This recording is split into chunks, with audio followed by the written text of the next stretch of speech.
So good morning and welcome to the KCRCC Kootenai County Elected Official Town Hall. Today you'll be hearing from how our county officials run their offices. For anyone that isn't aware, the KCRCC is having our annual Lincoln Day dinner at the CDA Resort on February 28th. The keynote speaker is Matt Gates.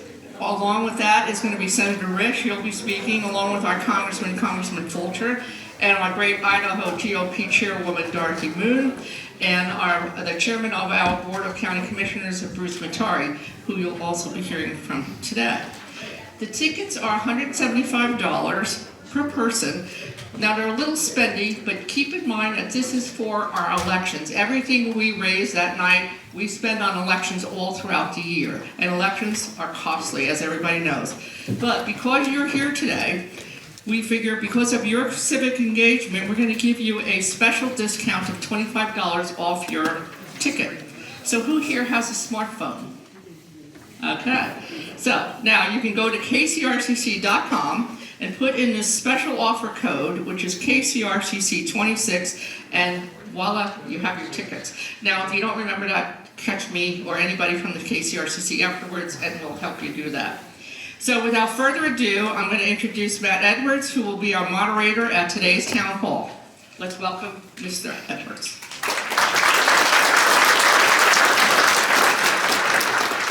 Thank you, Beverly. Let me adjust this. Okay. Good morning, everybody. Thank you for showing up today. This is civic engagement at its finest, the chance to question your elected officials in public. Just got a bunch of questions up here. Real quick, Avery's over here. He's going to help me gather questions as well. So if you have a question or anything, you can probably maybe wave it up. And also, Dan on the other side as well. You can hand your cards over to them. And if you need cards, they're in the back. I've got a whole script here, so let me get to it. Okay, welcome to the Kootenai County Elected Officials Town Hall, sponsored by the Kootenai County Republican Central Committee. The KCRCC is your official Republican Party, and we also would like to thank Grace Bible Church for opening their doors and hosting. Again, my name is Matt Edwards. I'm the Executive Director of Citizens Alliance of Idaho. That's a 501c4 nonprofit holding elected state legislators accountable to, quote, the pledge. You can learn more at idahopledge.com. I'm also the president of the Citizens Alliance of Idaho PAC, which is home to the largest door-knocking operation for legislative, primary, and general elections in the state. And also I'm the host of Idaho Signal, the only daily Monday through Friday program dedicated to keeping tabs on what's happening in Boise. They gave me a microphone, so I'm going to use it. But I'm not going to abuse it, so let's get started. We're here today to listen and engage with our county elected officials. If you have a question and want to ask, please write it down on a 3x5 card available at the back or in the lobby, or from the gentleman. Write down your question and who it's for. For example, what day is the next election for county clerk? Or what is your position on digital currency for all the officials? A couple of other things. Even though the elected officials here are present, this is not technically a public meeting that falls under the Idaho's open meeting laws. So please be polite, respectful of others. If there's any heckling or otherwise disrupting or interfering with the exchange of the information today, that will earn you a warning, and if it's repeated, you will be asked to leave. We do have security on hand. You probably see them walking about. The Idaho Attorney General has also confirmed that the event organizers of today have the right to trespass anyone for any reason at any time during this meeting. The security present and the sheriff's office personnel that are present, thank you, they all have trespass authority. The sheriff's office will also process any and all arrests should they occur at today's event. But that won't occur because we're all here for polite civil discourse, correct? Yes. All right, excellent. So with that said, I'd like to welcome Pastor Gene up, who will open us with a word of prayer.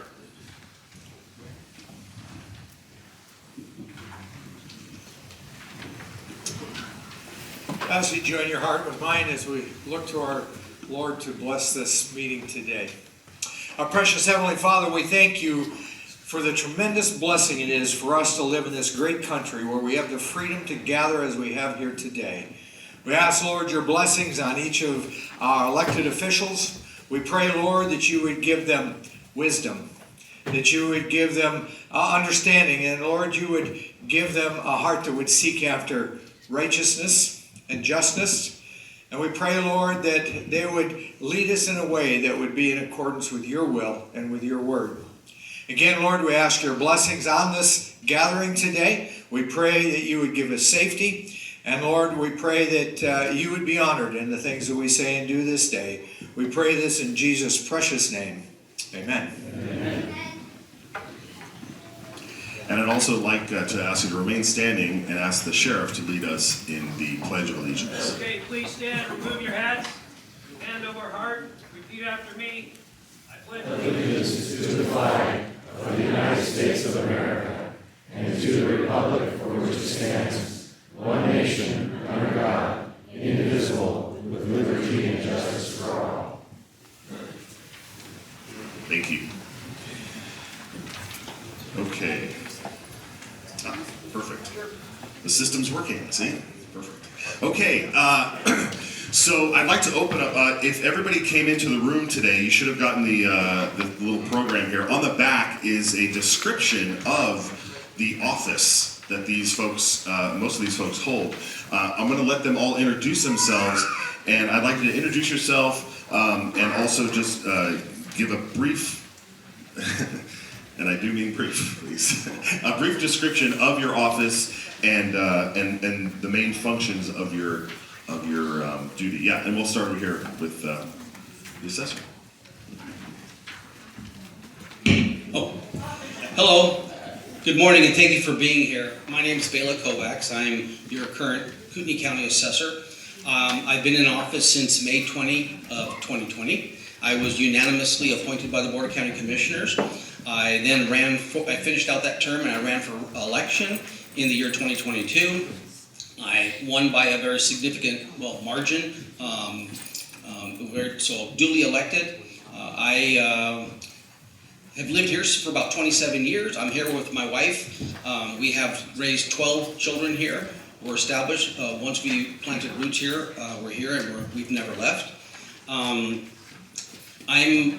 fiscally conservative, and I know that's just a word because it doesn't really mean anything, but I dare to say that with a family of 12, I've pinched together more pennies than pretty much any elected official can count, because I've raised them pretty much on one income. However, my wife joined me in real estate around the year 2004, and together we've raised our family. I'm running for office because I believe in fair and equitable assessments, that the laws should be applied uniformly, and that there should be no exceptions. And I just want to make clear, this is not an election forum. This is strictly about your office.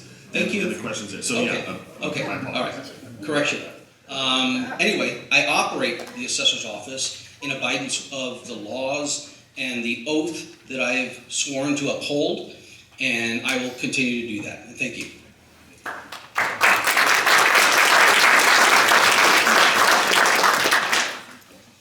Good morning, my name is Robert Norris. I am your sheriff here in Kootenai County. And I'd like to say that the office of sheriff is under attack. It's under assault here nationally, in the state, and here locally. On a broader view, counties, sheriffs cannot afford modern facilities in many of our 43 counties throughout this state. We're doing a pretty good job here, but there is an effort to defund sheriffs across this nation and across the state. Whether it's done deliberately, intentionally, unintentionally, we don't know. But to give you some examples of that, we have inmates that are sentenced to state prison, and we receive $55 to house those inmates once they're sentenced. And it jumps up to about $75 after the first week, but these people are here for months and months on end. And The average rate that the sheriff has to endure is about $140 is the actual cost. So these are ways that the state is underfunding sheriff's offices across this great state. They push it down to who? The county taxpayer. That's an example, but there are many, many more. I have to say that when you weaken the office of sheriff, then things are going to start to collapse. And we don't want things to collapse. We've seen during COVID what happens when you weaken. We're seeing across this nation, and especially in a state of Minnesota, that is absolutely horrific what law enforcement officers are doing because they're being politicized, department heads being politicized instead of following the rule of law. So it's shameful what's happening across this nation. We must remain strong. We must keep our county strong because strong counties will have liberty for all of us. We'll have rule of freedom, and we'll have a constitutional law enforcement agencies. I was asked if I would support a bill in our legislature to make police chiefs elected. And I don't know how far that bill is going to get this year, but I would say 100% yes, I would support a bill to have police chiefs elected and have them answer to the people instead of a political entity. So.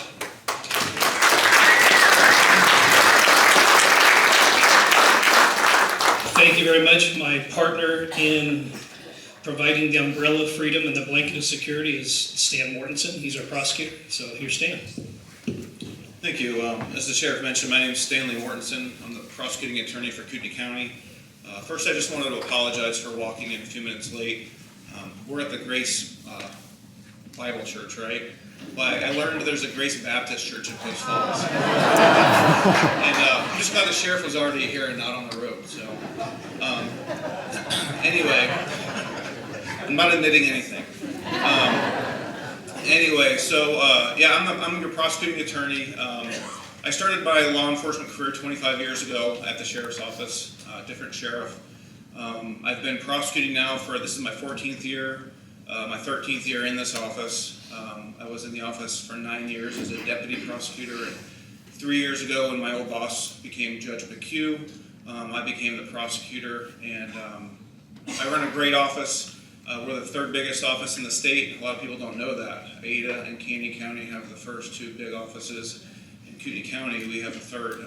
With me, there's 30 positions for attorney in my office. Right now, we're a little short-staffed. I have 25 attorneys in the office.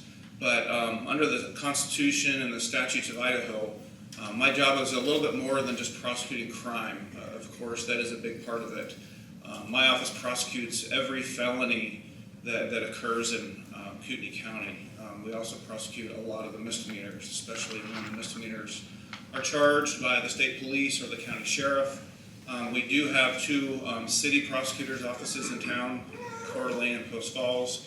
They prosecute a lot of the other misdemeanors that happen in those jurisdictions, but my office sees all the felonies and the better part of the misdemeanors that occur in Kootenai County.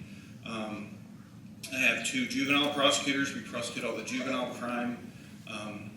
I also have 4 or 5 civil attorneys in my office, and that's where the other part of my job is. My job is to represent and or defend Kootenai County and the elected officials in any lawsuits, and to give these people advice. And so I'm very fortunate to have a robust civil division who can provide that service for the county. And so I'm looking forward to being here today and answering your questions.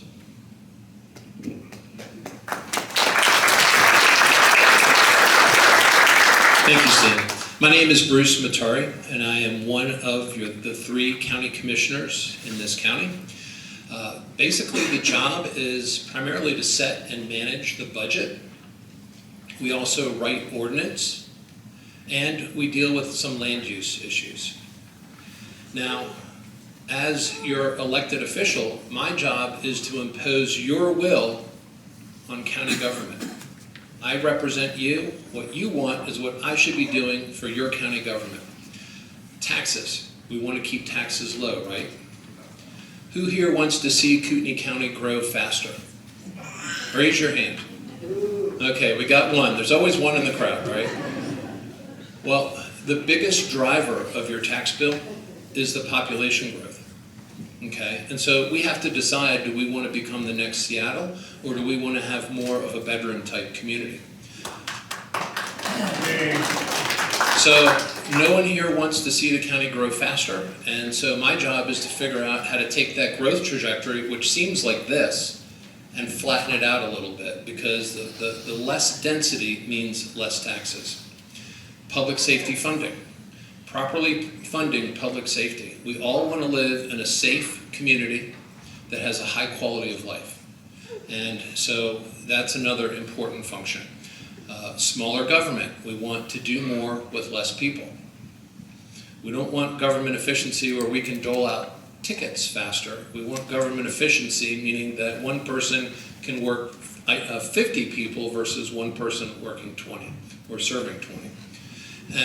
Proper cost allocation.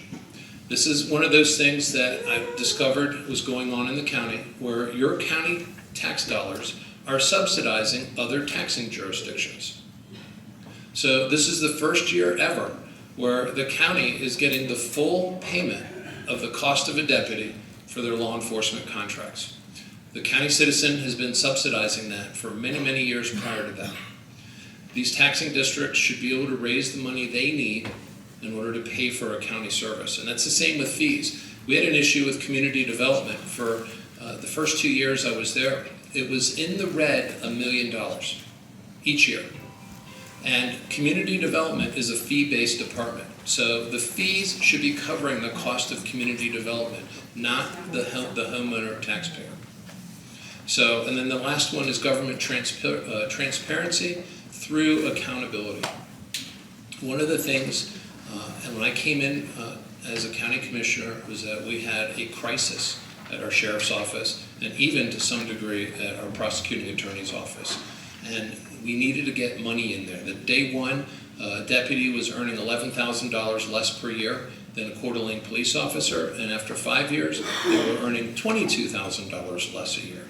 It's simple math. If you're going to apply for a job, which one are you going to apply for? The one that pays $11,000 more, or the one that pays $11,000 less? And so we were losing people, and we had to throw a lot of money into that. But along with that comes accountability, and so that's one of the other issues for me, is to make sure we have good numbers, good reporting, so that you can see those things. On the county dashboard, we put a growth on the county website, we put a growth dashboard, so you could start to see some of the metrics of the different county functions and how they're affected right now. The more information that you have, the easier it is for you to understand what's happening in your county government. And so that is what my job is, to impose your will on county government. Thank you.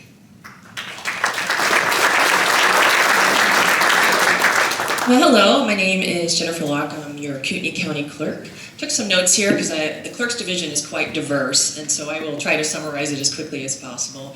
Besides being, obviously, the clerk of the Board of County Commissioners, I'll go into those details. But first, I'd like to introduce a little bit, just to give credit of why I'm here, not only by you, the citizens and the taxpayers of Kootenai County, but also my husband, who I've been married to for 22 years. And then I'm thankful for the 4 children that I have. We've been living in Hayden since 2010, and I've been grateful to be able to raise my children here in North Idaho. In 2017, I was appointed as the Chief Deputy Clerk. I served as Chief Deputy Clerk for 6 years, and then I became clerk in 2023, and been serving in that office for 3 years. The county clerk's position is one of the most diverse elected official positions in the county. We have about 106 employees. Our budget currently for Kootenai County is $1,469,452. The clerk's office has an amazing team. I could not do what we do here without them. And first, our biggest department is District Court. We have 75 employees there. In that department, we have civil, criminal, judicial, and our compliance department. Next is our auditors department. We have 18 employees there. The auditor's office is responsible for providing financial services to the county. These services include financial accounting and reporting, budgeting, accounts payable, accounts receivable, payroll, grants accounting, and then tax district accounting and fixed assets and leasing accounting. One of our goals, and particularly the auditor's department, is to constantly refine the budget process and always looking at projecting as best we can anticipated revenues. The auditor office also does cost studies for departments that have fees that they can charge for services to see the actual cost of services. We've done this for the assessor's office, sheriff, and community development. This shifts the burden of county taxpayers having to support fee-based services. Our next department is the recorder's department. We have 7 employees there. This department does marriage license, passports, liquor license, and recording of titles and real property. This department does an excellent job for customer service. They're fee supported. They're not supported by property tax, and last year they brought in a revenue of $1,064,475. Lastly, we have, not lastly, but second to last, we have our county assistance department. This has shifted. We used to have 4 employees in 2022. It's shifted now to 1 employee because in 2022 the legislators got rid of the medical assistance and the involuntary medical health holds. So right now what we're still responsible for is cremations, and then we have non-medical assistance when people qualify. We still take daily payments on past medical zero loans. Last year, this department was able to bring $260,000 in, and it's self-supported and does not rely on property tax. Lastly, I think what everyone thinks the clerk does full-time is elections, which is very, very important. We do spend a lot of time there. We have 5 employees there. It's one of our smallest departments. Even with the growth of Kootenai County, this department has the same number of employees since 2013 when we had about 67,000 registered voters. Now in 2026, we have about 110,000 registered voters, and that was an increase since 2013 of 39 increased registered voters. And so we've been able to gain efficiencies in process and systems, while also at the same time, elections have become more complex. We're seeing more competitive races. We run 52 taxing district elections throughout the election year cycles. They've increased in complexity with the election laws and higher turnout. Depending on the election, the department will recruit and train between 350 to 500 poll workers for our 74 precincts on election day. And that's pretty much it. I'm looking forward to your questions, and thank you for allowing me to be in this position. Every day in my office, I try to instill in my departments that we work for you, the taxpayers, the citizens of Kootenai County. With that in mind, our mission is to work daily for effective and cost-effective government that best serves the citizens of Kootenai County. Thank you.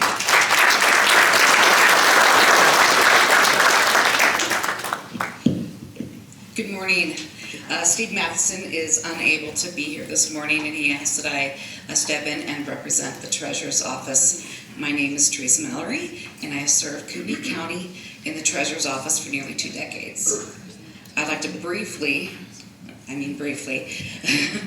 explain the role of the Treasurer's Office. We serve the public in 3 distinct capacities. First, as treasurer, we act as the county's banker, safeguarding public funds, managing cash flow, and investing taxpayer dollars responsibly and with full transparency. Second, as tax collector, which is our most popular and recognized position, we prepare and mail property tax statements, collect property tax funds, and other revenues, and ensure those funds are processed accurately and then distributed to local taxing districts and agencies in a timely manner. And third, as public administrator, we step in to protect estates when residents pass away without a will or next of kin, ensuring assets are managed lawfully and with care. Please get a will. Please. Across all 3 roles, our work is guided by accountability, integrity, and stewardship of public trust. I appreciate the opportunity to be here. This is going to be great, and I look forward to the discussion.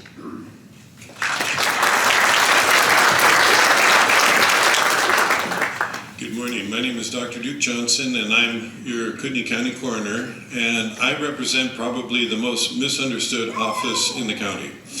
I've been asked by people if we do embalming at our office. No, we don't. We're not a funeral home. We're a coroner's office. If I may perhaps better describe it, justice really has a three-legged stool. We have detectives who investigate a crime scene and prosecutors who prosecute it, but much of their evidence comes from our office.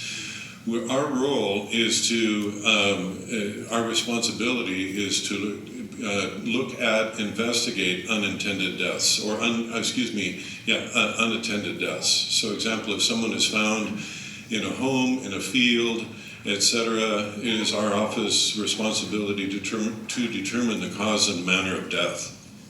And so, any death that occurs where there isn't a physician who's responsible for that death, it is our role to do so. And and that's very protective for the people of Kootenai County, not only for safety, because we certainly don't want someone who has died from a nefarious cause have their murderer be let loose in the county. So we approach every death as if, how do we know this wasn't a murder? How do we know this wasn't a forced suicide? How do we know this wasn't a forced overdose, etc.? I've got an extremely experienced staff, very fortunate to be in this position. In my second year of being coroner, we were able to obtain accreditation by a national organization, the International Association of Coroners and Medical Examiners. And at the time, there are 2,000 coroners in America, and we were 47th out of 2,000, which means we operate at the highest level in the nation. We have a very high, sophisticated staff, but one of the weaknesses of our staff or of our office has been that we've been had to send all of our autopsy cases to Spokane. So we've been very dependent upon Spokane and their functioning, and we've had to, unfortunately, in the last couple of years, bring in specialists because we didn't agree with how the medical examiner concluded the death, and that resulted in the conviction of 2 murderers, but it was because we overcame them with our evidence. Our team goes out, routinely takes 200 pictures of a death scene, very well trained. We go to conferences all the time, and so that from a safety point of view, that's a very important issue that we take on, but also if someone dies from some type of contamination, whether it be chemical or infectious, we want to protect the rest of the county because we know that cause and manner of death to protect you from anything that may be inappropriate or wrong in that manner. What's happened recently, and you've probably seen in the news, Spokane has decided to not take our cases anymore. And we can discuss the reasons on that, but so I knew this day was coming, so what we did is we've been working for 2 years, we've been working for 2 years to create an autopsy lab, and fortunately I've had the support of the county commissioners to do so, and we're actually beginning the conversion of our current building to do that. That'll give us control and authority. And I've already had some outstanding medical examiners apply for the job. There's a shortage nationally, but we've got some outstanding ones that are very interested in living in Coeur d'Alene. So that's working out very well. Personally, I'm a native of Idaho. My great-grandfather homesteaded when Idaho became a state, so my family lineage goes about as far back as anybody, certainly in this room. And I am one of the only coroners in the state of Idaho who's a physician. Graduated from Coeur d'Alene High School. My father went to UCLA, so I went to UCLA undergrad, grad school, and med school. Started off as level 1, level 2 trauma doc in Southern California. Transitioned to preventive medicine, and I was medical director of the largest supplement manufacturer in the world for 14 years, and I've taught preventive medicine in 30 different countries in the world. I've had 2 family practices, and in my career, I've seen about 150,000 patient visits. So that contributes to our office being able to determine the cause and manner of death. and I'm very excited about being freed from Spokane, and so I'm running again this year so that I can finish this project and make sure it operates well by the time we're done.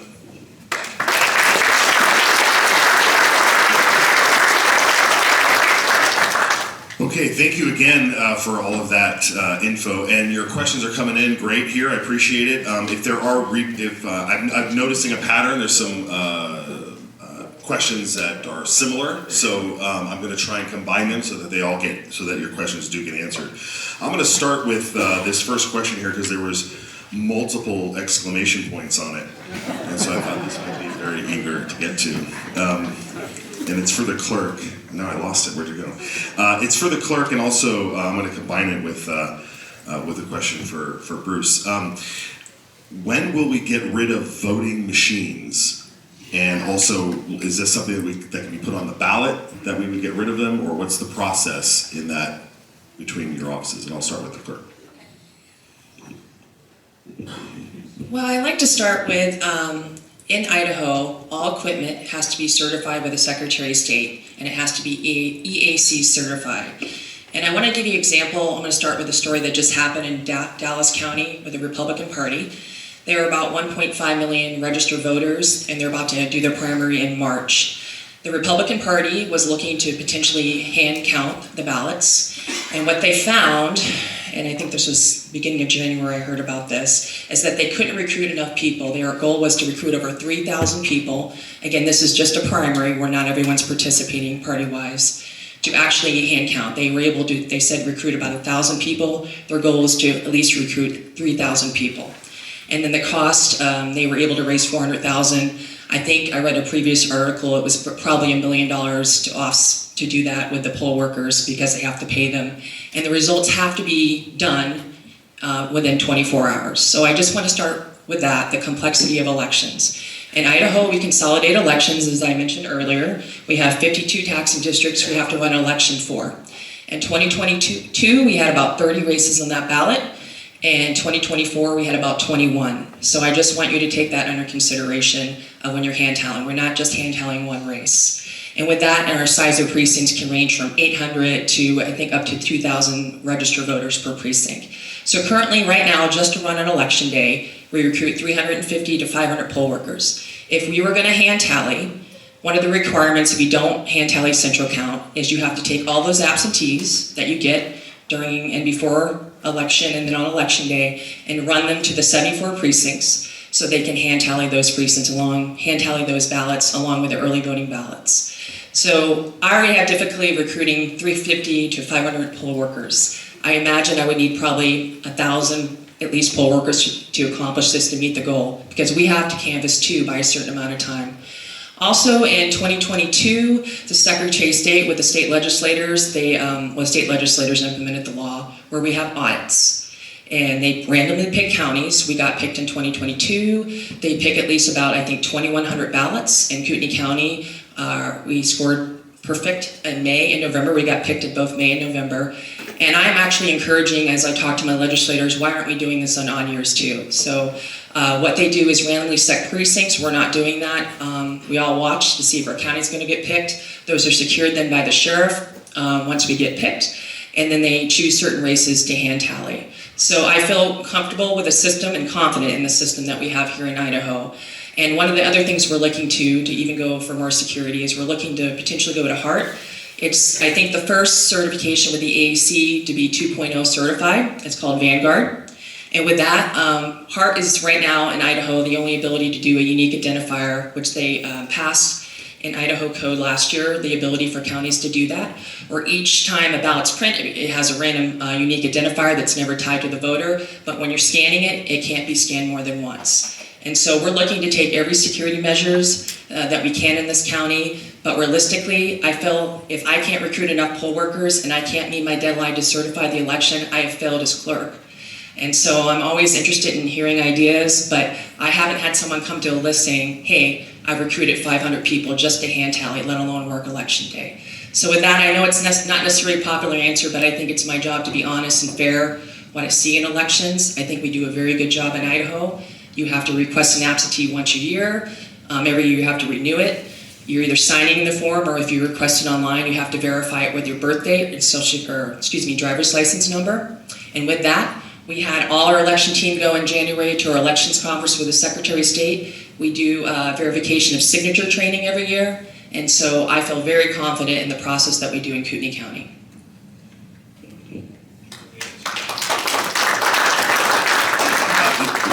Is there a process for the commissioners to get involved in determining how elections, use machines or whatever it is? Is there that fall into your office as well? Well, our job is to make sure that we are properly funding, for these services.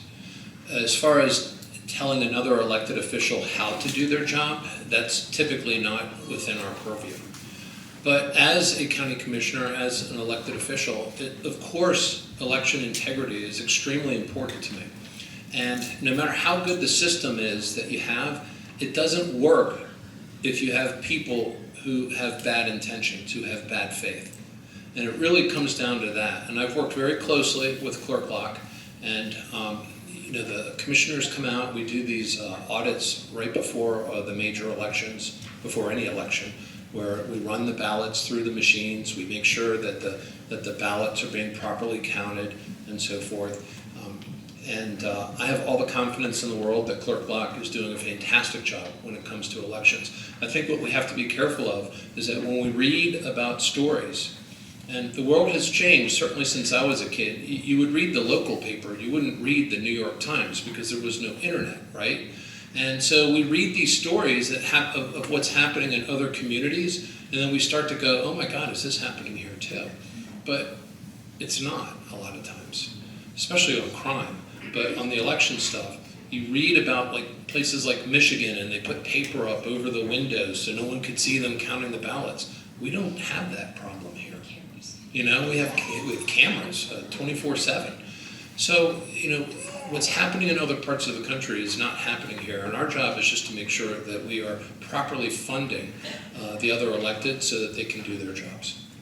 All right, thank you. Another thing, sorry, on that logic and accuracy testing, so we do one public and then we do one internally. And by statute, we're required to test every ballot style, every race, for, against, overvote, undervote. And so at times, we're testing between 900 to, I think, 1,300 ballots was in the general election in 2024. And then we create a spreadsheet, compare. So we're testing constantly, and I want people to have confidence in the system. And so to have confidence, I say, come down, look at our public and accuracy testing. Be a poll worker. That would be the greatest thing. We're always asking for poll workers too. And then we have watchers, and we have cameras on election night you can watch on our website. In the tabulation room where we open absentees, where we store the ballots, and where we upload the results. We've had people come in while I'm doing a logic and accuracy test and watch us and see exactly what we're doing. It's very open and transparent.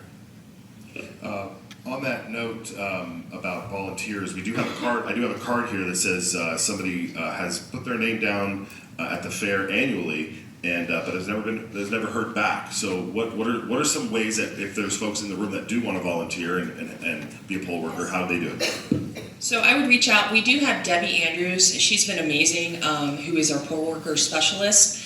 And if by chance the application was not received or called, please fill out one again, and she will try to give you a call. But we also have to take in consideration on election day. It's a 14-hour day, right? And that we're there. When we're there, we're nonpartisan. We can't be talking about politics, and just know that we're there to serve the community. And so it's a balance too. So I just ask that you fill out the form, know that it's a 14-hour day, that you'll have to go to about a 2.5, 3-hour poll worker training, and then on election day you walk in there and you serve every voter that walks in. Okay, great. All right, we'll shift gears here. There's two questions here I'm going to put together. Who here oversees the quote building department? And then on top of that, let's ask why the residential character is being destroyed by the proliferation of 3-story apartment buildings. How can we stop that? Well, the building department is under the purview of the Board of County Commissioners. We do not have apartment complexes come before us. I'm not aware of any that we've approved. Most of the growth occurs in the cities. Now, for those of you who have paid attention in the news lately, there was a big issue with area of city impact, where the cities would kind of engage in a land grab on the prairie. And we had a public hearing. We notified the people who lived within the area of city impact that the cities wanted, which is basically a map outside of the city jurisdiction that said, we eventually want you to become a part of our city. And a lot of people do not want to become part of our city.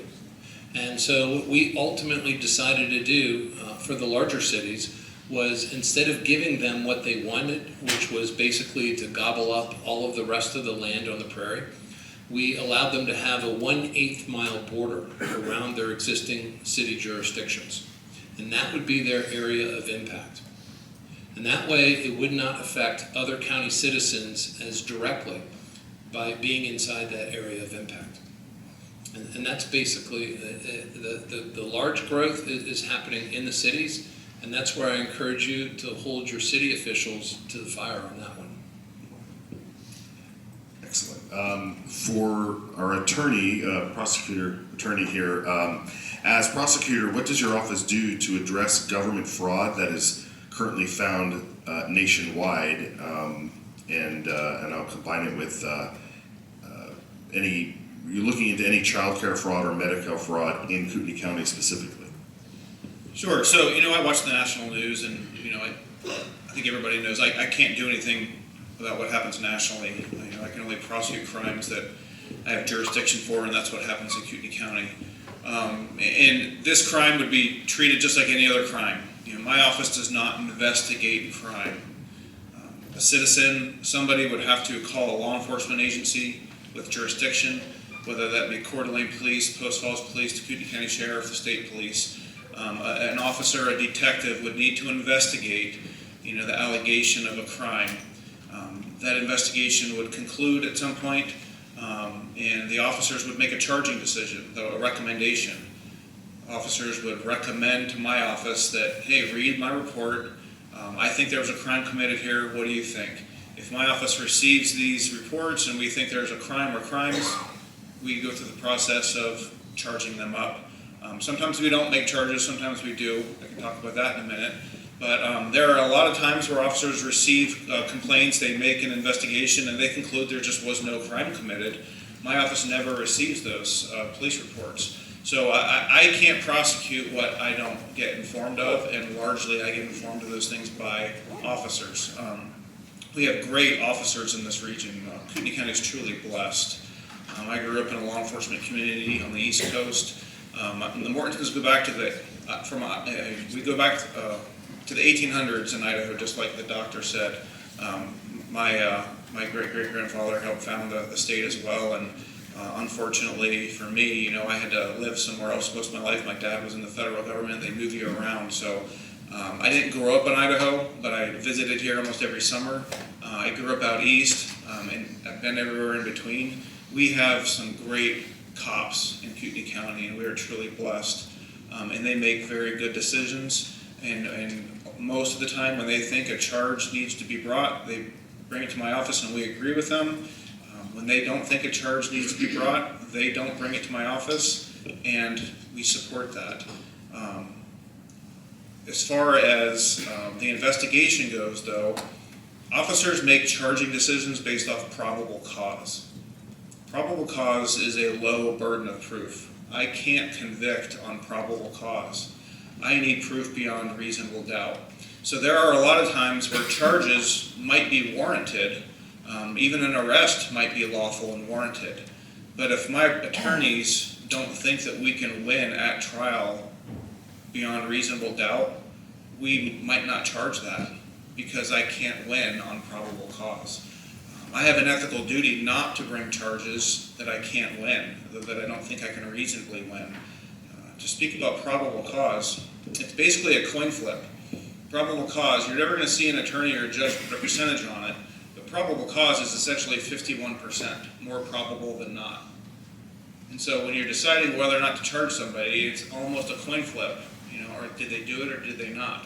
I can't go into trial and chance things on a coin flip. I have to be pretty darn certain that there's proof beyond reasonable doubt to support a conviction. So even when there is an investigation and we think there's probable cause, and I support an officer's decision to arrest or to charge somebody, everything that happened has been lawful as far as the investigation and the charges.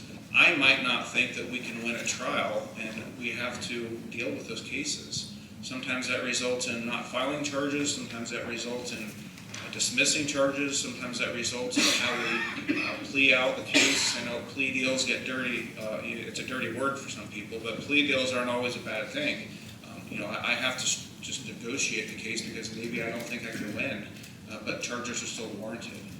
So I can't address fraud, assuming there's fraud happening, unless it comes to my office after an investigation. So that's the long and short answer. All right, well, we need a bunch of Nick Shirleys out here to go bring that stuff to the sheriff. Okay, let's switch over to the coroner. Dr. Duke, you mentioned this new lab that would be coming. How many new employees are needed, and how will they be paid for if the medical and overtime funding will use all of this 3% property tax thing? That's a great question, and I'm a fiscal conservative. Many of the people in this room know my mother was heavily involved in politics in Kootenai County, and I was raised with that concept of small government, as Bruce mentioned, and not raising taxes any more than is necessary. But fortunately, we don't anticipate that we're going to have to add any employees at this point in time. And the reason is because the last death investigator that we hired, she also has experience as an autopsy assistant. And so right now we spend roughly $2,000 per autopsy in Spokane, and that money would not be going to Spokane any longer. It would be going to the medical examiners who are applying for the position in-house. And so we don't have to hire a autopsy assistant because we already have that person in-house. When we hired them, we said, we're expanding and we will probably need your services and experience in that realm. So in between your death investigations, are you willing to be an autopsy assistant? She said yes. So she has significant experience with that. Now, we have a request for proposal out for medical examiners, and medical examiners, we have about 4 that have expressed extreme interest, and I'll be receiving their applications this week. And I've already contacted and spoken with several of them. And so in essence, the money that was going to be going to Spokane would instead be coming to just paying the medical examiner within our facility. And so that's how I anticipate, growing the office, is just transferring the money that we're spending right now in Spokane to our own medical examiner. In addition, I've contacted every coroner north of Lewiston in the state of Idaho and asked them verbally, if we open up an autopsy center here, would you be willing to send your cases to us? And they all answered yes. I don't have it in writing, but they've all said that they would. That would add another amount, because in essence what we pay Spokane is above what we would was the cost of a medical examiner per case. And so in other words, we would be receiving some of that additional money that would be going to Spokane is now going to be coming to Kootenai County. On top of that, because of our national accreditation, there's only one grant in the United States that supports coroners. It's really interesting to me how there's a shortage of money to coroners across the United States, and there's also a shortage, I apologize, there's also a shortage of medical examiners. You can imagine there aren't a lot of people who want to perform autopsies all day, every day as a living, cutting on dead people. That's not really a highly sought after occupation. So there's a shortage nationally of them, and that's why it's a tremendous opportunity that we've got 4 interested in coming to Kootenai County. I'm telling you. Red flag, maybe? What's that? Is that a red flag? No, it isn't. It's just a pretty place, right? Okay. So with that, what we're doing is because we I've asked one of the most experienced coroners in the state of Idaho, why are coroner offices underfunded? And his answer was, after 30 years in the business, I've come to the conclusion that nobody wants to talk about death. And you don't get a lot of votes by saying, wow, I'm going to support death. You know, I mean, in other words, you know, practically politicians will spend money that's popular, and somehow coroner and death is never really popular. Okay, so I made my point. Anyway,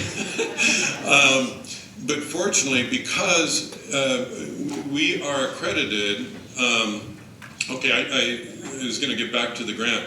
There's only one grant in the United States that supports coroners, and it has to be a functioning autopsy coroner office. Okay, so my staff has been looking at government grants for 3 years, and you know, money is spent from the federal government to study cows in Bangladesh. I mean, you know, it's amazing where our government spends money. But there's one grant in America to support coroners, which is horrendous, in my opinion, because it's fundamental, it's infrastructure, it's very critical for putting people behind jails and protecting both the safety and the health of people in this room. And so, because we are nationally accredited now, when we apply to the grant, once we're open and running, we'll be in the top few percent of people applying for those grants, because we're a very small percentage of coroners that are accredited. So the chances of us obtaining money from that grant will be high, and I plan to expand from there. So in other words, entrepreneurially, we will expand as the volume is there, keep the costs as low as we can, don't have to hire anybody at this time, have that money shifted to us. I'm trying as hard as I can, keep the costs low. And real quickly, how many cases a year do you do? We send 70 cases a year to Spokane on the average, but all of North Idaho sends about another 80 or so. So we would have 150 cases where that money could be coming to us once we're functioning, and they believe that we're going to return the information on time in a timely manner. That's why it's so critical for me to make sure it's smooth, it's operating, it's working well, so that it functions well. Yeah, okay. Matt, can I add go ahead. something? Based on the revenue, I want to make a comment, is that our current formula for funding county services cannot be sustained. We will eventually have a deterioration, collapse. There are some county sheriffs that their whole medical contract, their increase just to serve their inmates, is more than what the commissioners can even raise. So when I have these conversations with the legislators, and I have my conversations with the governor, say, hey, you are defunding county government. We cannot sustain these. We continue to ask for a user tax and a share of that user tax, because we can't saddle the property owner for these continued services every time. In my opinion, I prefer a portion of that sales tax, because then everybody pays, not just the property owner. But this is a situation that Bruce knows a lot more than I do in detail, but it just is a formula that cannot be sustained. And would you agree with that, Bruce? Or? I'm actually the chair of the District 1 IAC Legislative Committee, and so we've been working the last couple of years, we're going to try again this year, to have like a resort tax, because a lot of the draw on public safety is actually from visitors, it's not from homeowners. And so we would like to impose something like that. It's really at the state who decides this, and right now we have a legislature that's really more focused on cutting because the revenues are down, and they're not focused on adding more taxes. But I agree that the problem is that they have very pro-growth policies down in Boise. But growth does not pay for itself. You pay for the growth, okay? And so there are a few tool sets out there that we can use, but they're really so poorly crafted, it's virtually impossible to get them imposed.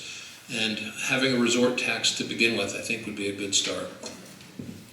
Okay, we're gonna keep going through these questions. These are all great topics, and I love that we're getting a chance to hear a little bit about things that are not coming in here, so that's great. But there are some things that will hit the news locally here and get some attention from folks. And so one of the things, some of these might be uncomfortable questions, but that's why you're here, to get uncomfortable questions. Sheriff, there was a question here. Can you explain why the Police Chief Daniel Haley's special deputy privileges were revoked last month, and maybe expand on what that even is? Sure. So one of the questions that I receive throughout this community is, and it's not a question that I am raising, it's a question that other citizens have talked to me about. So I want to make that very, very clear. This is not a statement from me. This is a statement from the questions that I receive in this community. Sheriff, there was an event that occurred, and there was a search warrant, an affidavit on a search warrant that was submitted to a judge alleging that a kidnapping and a false imprisonment of a human being occurred at this event. And they listed me as an involved party.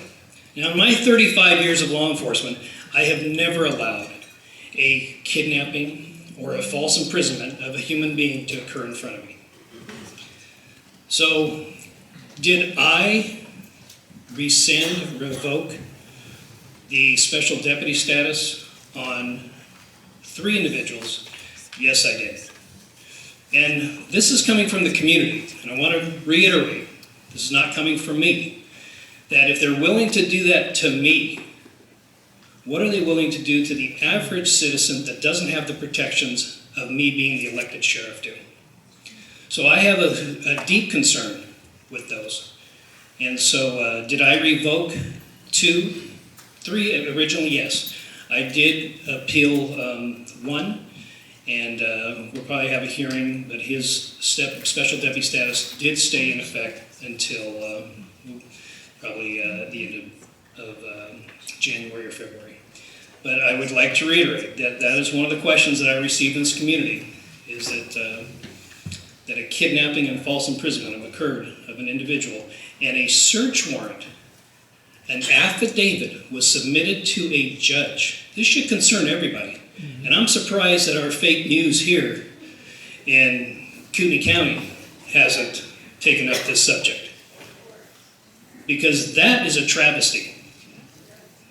So, that's the reason why I did that.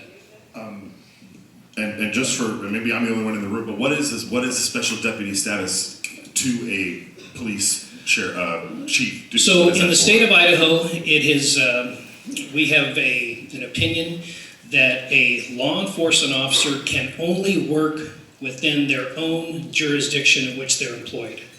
The county sheriff has to give permission for that peace officer to work outside that jurisdiction.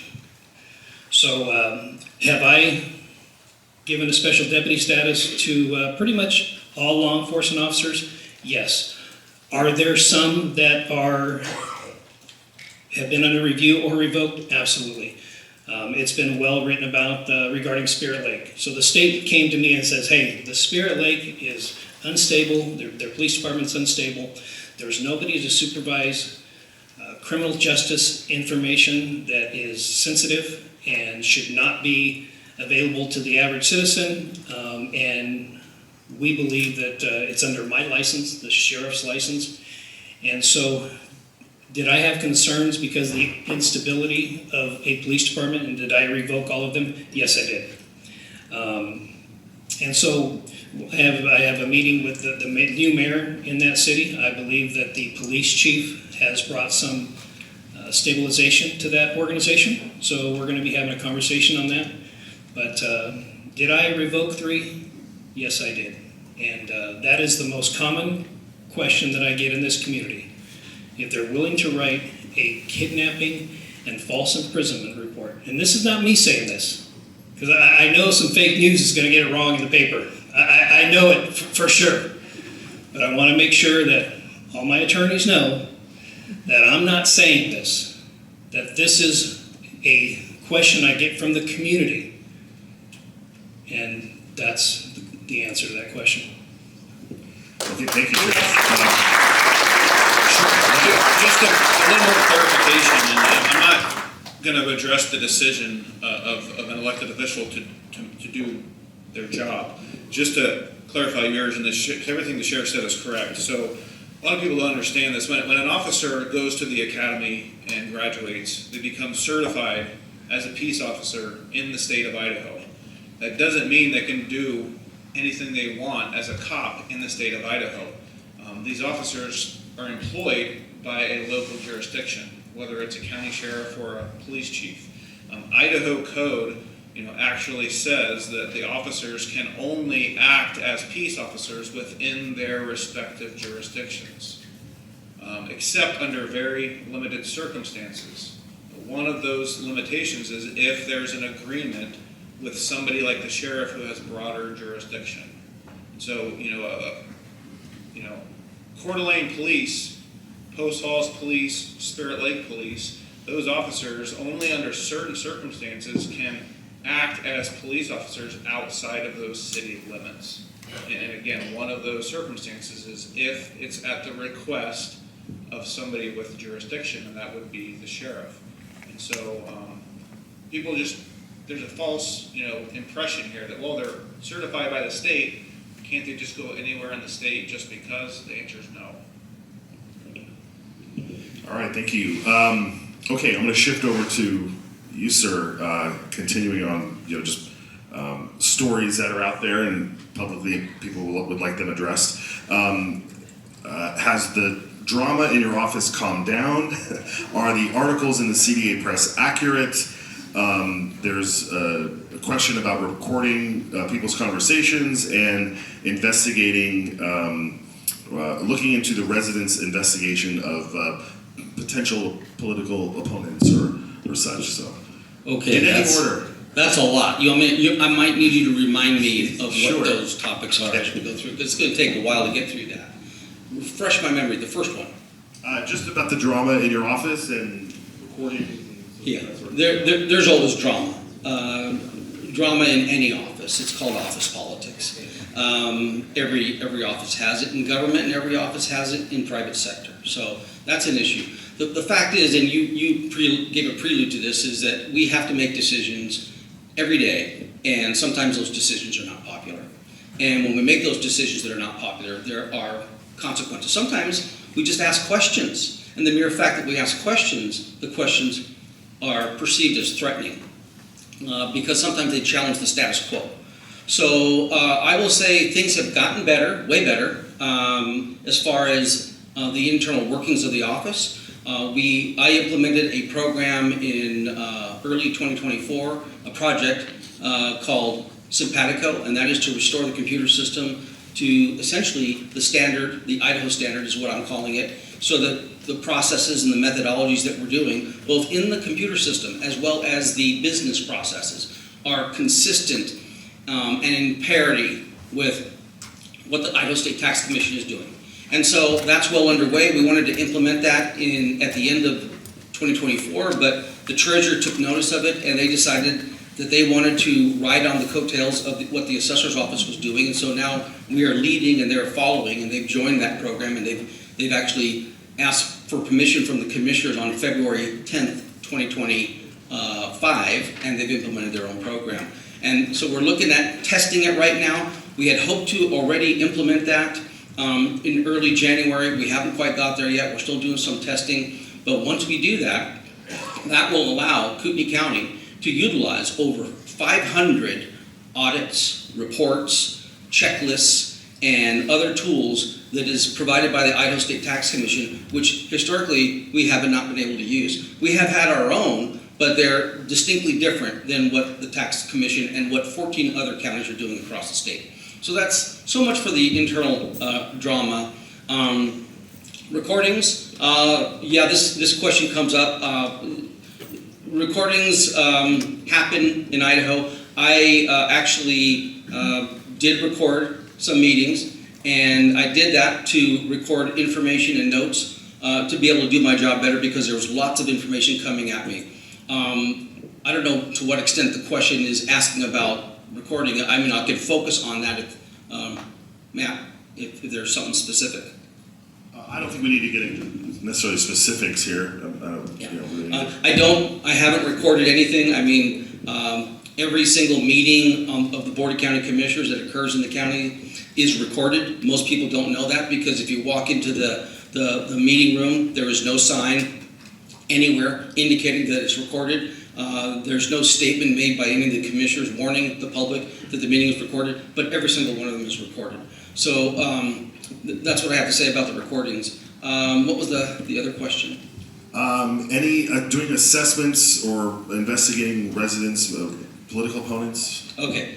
One of the mandatory duties of the assessor's office is the duty to verify eligibility of homeowners exemption. And that's all it was, and that's all that was done. I'd like to see a show of hands. Has anybody watched the hearings?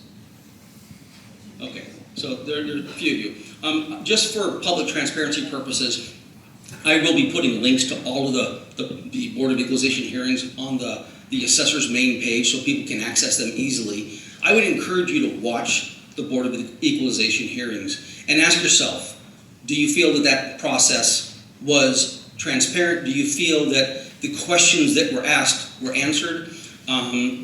Ultimately, it's based on evidence. And every year, the Board of State Tax Commission puts together Board of Equalization training.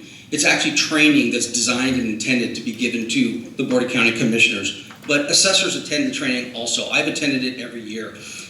In 23, I sat next to Leslie Duncan as she went through the training right here in Post Falls. In 24, I went to Sandpoint and attended the training, and I know that Bruce Mutari went to Moscow. I was planning on going to Moscow, but I ended up having to change my plans.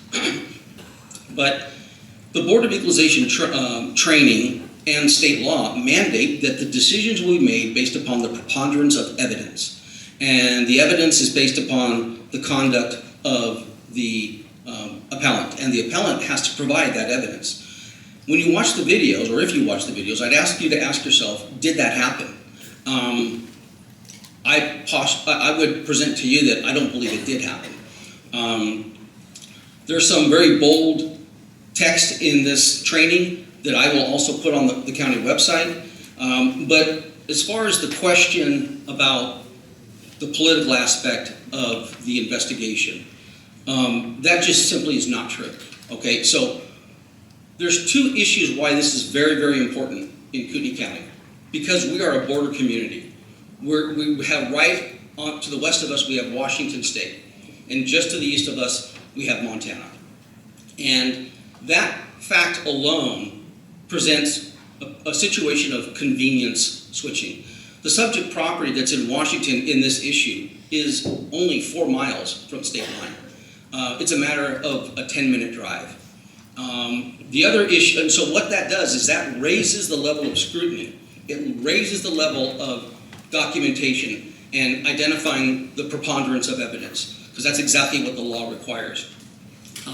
The issue and the argument that this was a political issue, it is important to keep that in mind as well. But the true issue is a matter of true diligence. And true diligence requires greater adherence to the law and evidence. It doesn't require relaxing the laws or relaxing the procedures. If anything, political sensitivity requires more rigor, not less. And that's what didn't happen in the 4 Board of Equalization hearings. There's a lot of protocol and procedures that were relaxed that didn't happen. For example, in this training, it indicates that the assessor never goes first. Why? Because the burden of proof is on the appellant. So if you watch the very first equalization hearing, that didn't happen. If you watch the first equalization hearing, somebody from the treasurer's office, the chief deputy treasurer, was allowed to testify, and she wasn't even sworn in. If you watch the conduct and the behavior of the commissioners, they actually advocated on behalf of the appellant, which is not allowed. They did not mandate that the appellant provide the evidence. It didn't happen. These are uncomfortable discussions, but they have a practical, real impact because it shifts the tax burden from that property owner onto all of you and everybody else. The dollar amount may be small, but the issue and principle is significant and paramount. What the Board of County Commissioners did when they made their decision and they rendered their decision is they suppressed evidence. They did not consider the tax filings, which are sworn statements of oath. And in the line of the court case decisions that builds the fact standards that this has to be evaluated under, the sworn statements are elevated and they take a higher precedence than something as simple as getting your driver's license or registering your vehicles or registering to vote.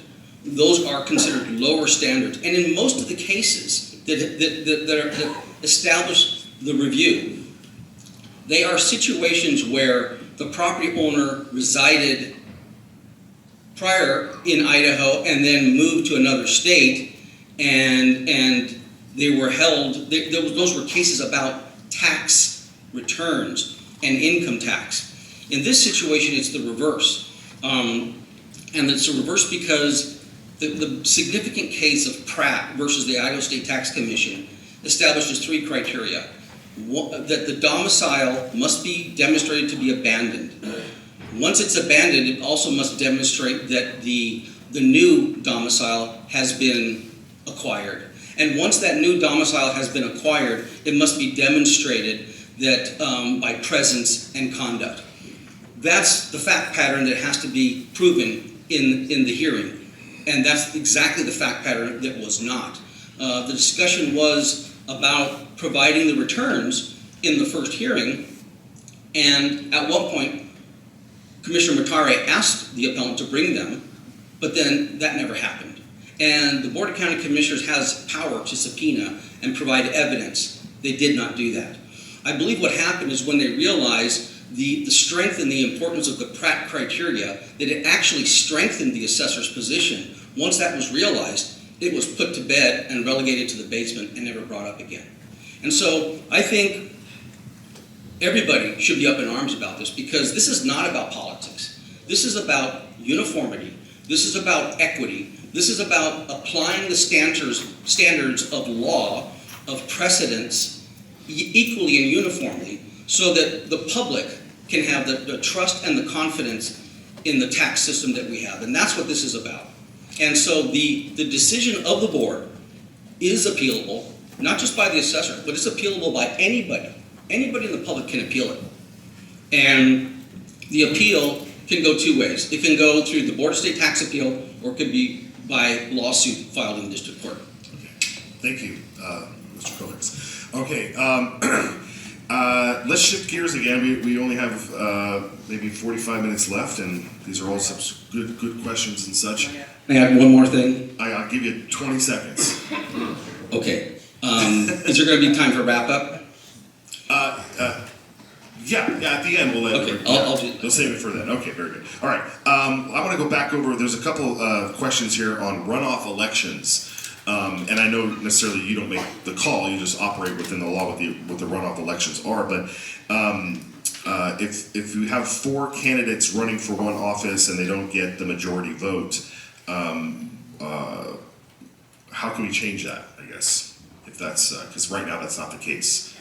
So maybe you can explain how that goes. So right now, in Idaho code, like certain cities can do that. So we potentially could have had one in Spirit Lake if they didn't get the majority vote, because I think we had 4 people running for mayor for that. But they got, I think, around 52 or 53%. In Boise, I think that happens too in certain cities. So to me, you have this election a month later. You have to have it within 30 days. You're asking candidates to then raise more money to compete again. I don't know. Honestly, I haven't really thought through my thoughts on that more than just the logistics side of it running in elections. But I think if it's strong enough where the citizens want it, is to look to our legislators to see, do they want to implement it for further things? And then getting into that territory, it's not necessarily ranked choice voting, but does it start leading to that too? Yeah, I mean, and the answer, of course, though, is that isn't it up to the cities and the counties to decide whether or not we look, because like you said, Boise Yeah. does it, other places. Yeah. So there is ability for cities if they want to implement it, if the mayor and the city council choose to vote for that. Like like I said, it's in Spirit Lake. I think that's the only city within Kootenai County. Great. Okay, let's. I'm sorry, Miss Mallory. I don't have anything yet. Do you have anything you want to share? I have a great time. Okay, great.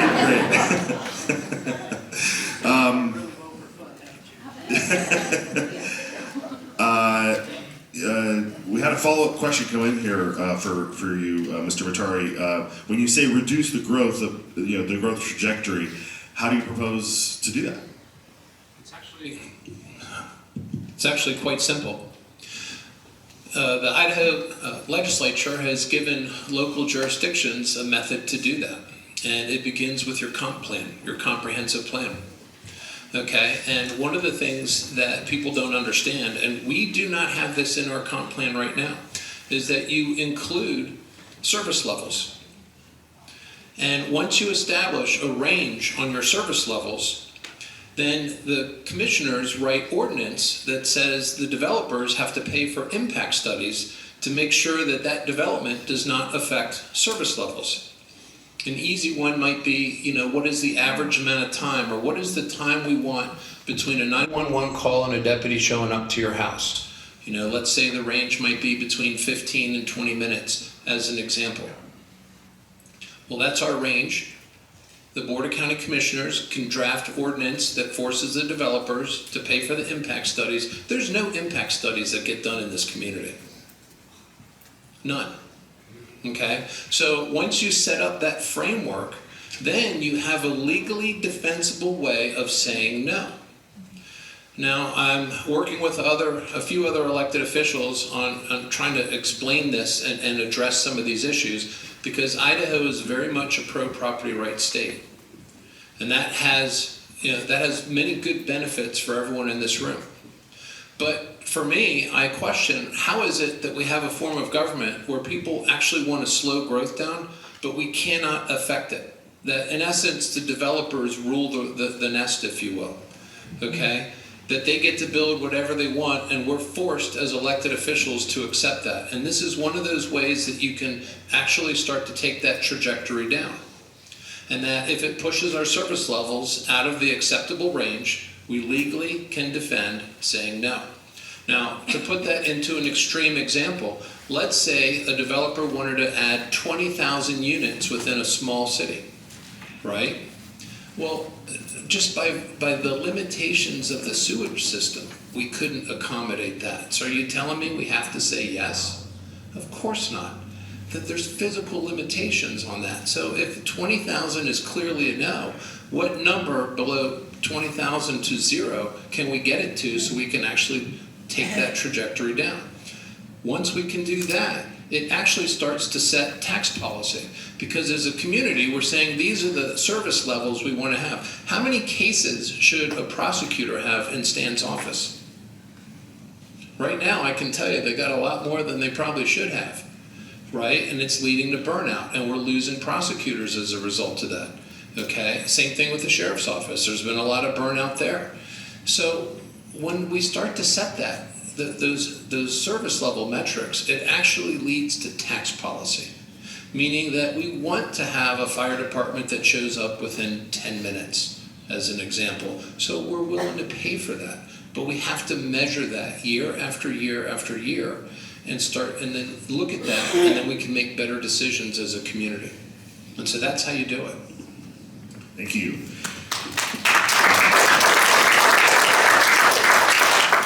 This might be a question for our clerk or prosecutor. What's the process for jury selection? Because there's folks that have lived here, this one person, 7 years, never been contacted. I've lived here. Got eager people ready to serve on the jury. I've lived here over 25 years. I've never been selected either, but I don't think the defense attorneys are going to want me on the jury anyway. Largely I think it's tied to your driver's license, your residency. If you're voter registration. So it's a lottery. You know, so if you've been picked for jury duty, go buy a lottery ticket because maybe you have a better chance. But it's truly just that. It's a lottery. It's random. You know, I know people who have been picked several times. I know people who have never been picked. There's just no rhyme or reason for it. It's truly just a lottery. Good luck. There was talk of a resort fee. If something like that is passed, do you think B&Bs, Airbnbs, short-term rentals and such would also have to collect those fees? Well, that's the whole point of like a lodging tax, is that visitors come to the community and they pay a little extra that gets used to support the services that a lot of times they use when they're here. So yes. Quick question, are machines more costly than a hand counting? I would say the amount of people that you would need, so you have to operate the polling location. And we Ace and I did kind of a study of this, I think based on the 2022 election. We pay poll workers 160 a day now, maybe it's 170. And on top of that, you would need people running the polling location, and then you would need, and I have, by the way, I meant to say this, I brought what the Secretary of State requires for hand tallying, and with this, you need 4 people. So you're gonna have one person calling it out, one person watching the person calling out and looking at the ballot, and then you're gonna have 2 people have 2 of these 29 sheets that we would have had for the 24 election, go through page by page of each candidate, make sure we're counting for undervotes and overvotes. And so with that cost, what would it really take to make sure we get those results in time where the community will want them? And bringing all those absentees back, you have to have 2 people with a ballot. So now I have to run absentees out to 74 locations because we receive absentees till 8 p.m. But that cost could be between $200,000 to $300,000 extra an election. And then you have to look at human error. I can tell you when we did a hand tally, not necessarily on the human error, but in 2022, when we had that right into the assessor, we did it within the clerk's office and centralized elections office, and it was very, very time consuming. And we also had a governor's race that had a write-in along with a Secretary of State. And so what you see you're doing is you're flipping through pages and you were like, wait a second, was I on Secretary of State or the assessor? So now imagine in a general election doing this, flipping through for one ballot, 29 sheets of paper, and requiring just 4 people. I would think for each polling location, you would need a team of 4 people, 2 to 3 extra teams. So you're looking at 8 to 12 extra people on top of the 5 to 6 poll workers you have on election day.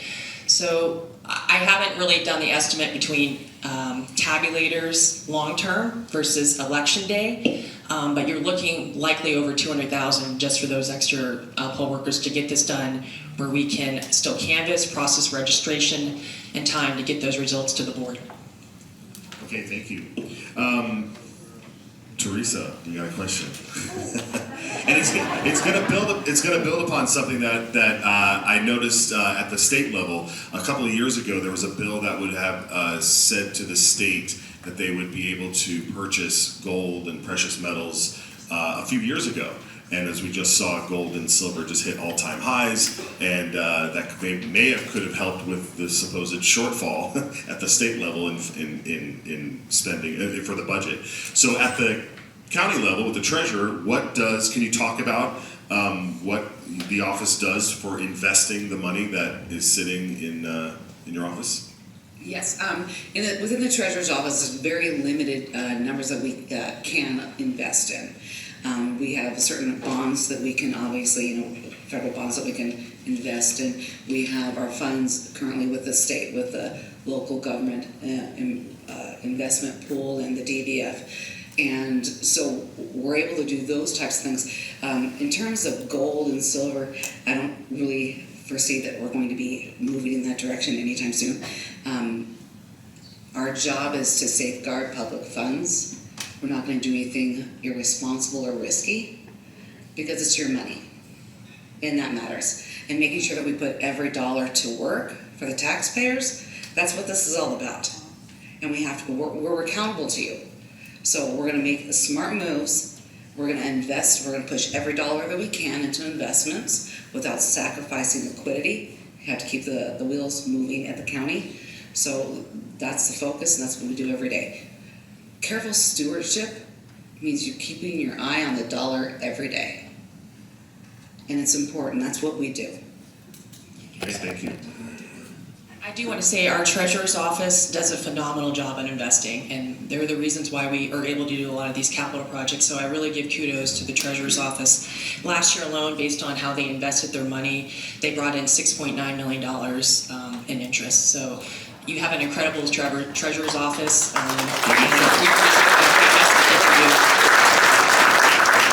need that kind of return. And real quickly, Please. that's how the remodeling of the autopsy facility is coming from that money. So it's not a tax burden on, to expand. And so, that's exactly where it comes from. I just want to clarify one point. When I was asked, as far as, am I going to be adding more employees? I wanted to clarify, initially, no. But as the office grows, then of course I'm going to need to add more, but hopefully with the cases that we bring in from other counties, et cetera, and grants that'll hopefully pay for itself. That's my goal. I didn't want to give anyone the impression we never plan to expand. I wanted to clarify that point. Thank you for doing that. Okay, Sheriff, back to you. We're just right here on the outskirts, right next to Hayden, right here. And there's lots of talks right now about they're doing a study on the difference between having Kootenai sheriffs continue to monitor and Hayden, or doing a police department. You've already expressed your preference for like an elected police chief. What do you think of the situation here with Hayden, in your opinion? Well, I have a message for Hayden officials and anybody who lives in the city of Hayden. If you think that contract law enforcement is expensive, wait till you have your own police department. It's very expensive. The Kootenai County Sheriff's Office is the premier law enforcement agency in this county, period. We provide a great service to the city of Hayden. If you were to look at cities of similar size, they pay anywhere from $2.5 to $4 million in law enforcement. $2.5 to $4 million. When I took office, they paid $302,000 for a city there that size. I cannot send a one-person deputy to a family disturbance, to a mentally ill call for service, to a traffic collision. They very rarely have more than one person on duty at a time. So where do I draw those resources from? Everywhere else in the county. So it's a great deal. We are the best law enforcement agency in this community, and I don't know why some city officials are obstructing the contract and the services that they provide. And it should be noted that they never complain about the service. They only complain about the numbers. So I got some 3x5 cards, and I think they laid over there, and it had to do with what does the sheriff's office do with federal immigration enforcement. So we conduct federal immigration enforcement operations with our partners frequently. And many times we're in the same car. Either they'll ride with us or we'll ride with them. But we do those frequently. And we will continue to do those frequently. We will support any of their operation anywhere in this county. Even if you're an incorporated city that may not want them there, we will support them, and we will enforce any laws that are committed upon our ICE immigration officials. Not to divulge any operations that are happening now, but are you aware of any ICE operations happening within the county? Well, more Border Patrol, mainly because Border Patrol has been here for quite a long time. ICE has gone from 1 officer to 16, but they're not fully trained. So they love working with the Kootenai County Sheriff's Office. They love working on this side of Idaho. Not so much in that other state from here, Washington. I'm sorry, Washington. Washington. They don't like working over there. They're not well received, and they love working over here. And we have many joint operations that we do with our federal immigration officials, mostly with Border Patrol, but it will be with ICE once they get everybody up and trained. We are 287G, which we do cooperate. We handle all their inmates. We have an inmate, a jail program, and a field task force officer program also with the federal government. Great. When we talk about upgrades with the computer systems that might be in the various offices represented up here, is the county in a position to upgrade these computer systems? Anybody want to speak to that? Do they function? Are they perfect already? There's always room for improvement. We are currently in the auditor's office. We're going out for request for proposal to look at a new financial system. We've had it for a while now, and so we're going to look at that. We want to make sure that it's going to be efficient, and that in the long run, as we have attrition, maybe we can reduce staff because it's becoming more efficient and being able to run reports. And so we're looking at that. Like I said, the assessor and treasurer can speak to the new updates that they're doing with their system with XTR. Community development, I think they recently got a system a couple years ago, 2 or 3 years ago. So we're moving in that direction to make things more efficient. And as attrition happens, we can hopefully not have to hire as many people. Anybody else? No? I'm a big proponent of using technology to scale, to leverage, meaning that you get the same number of people serving a larger population. So we don't have to grow government through staff. Staff accounts for about 2/3 of our budget. And so every time we have to add somebody, it's extremely expensive. And so anything we can do to avoid that, I am for. And along with that technology is the reporting mechanisms so that we can actually see what exactly is happening, so that you can see exactly what is happening in your county government. There's been, did you want to add anything? Just very quickly, I'm not on the team that's working with Simpatico, but I did want to say that we're very excited about Simpatico. And I know that at one point we were supposed to go live with that, like in January, is that correct? Yeah, and that's what I touched upon. Right, exactly. It was about a year ago that we were planning on going live, but then we delayed to have the treasurer come on board. And the goal is to do it as soon as possible, early as possible this year. Right, yeah, so we are working toward that, and that is just the flow of information and data between the assessor's office and the tax collector.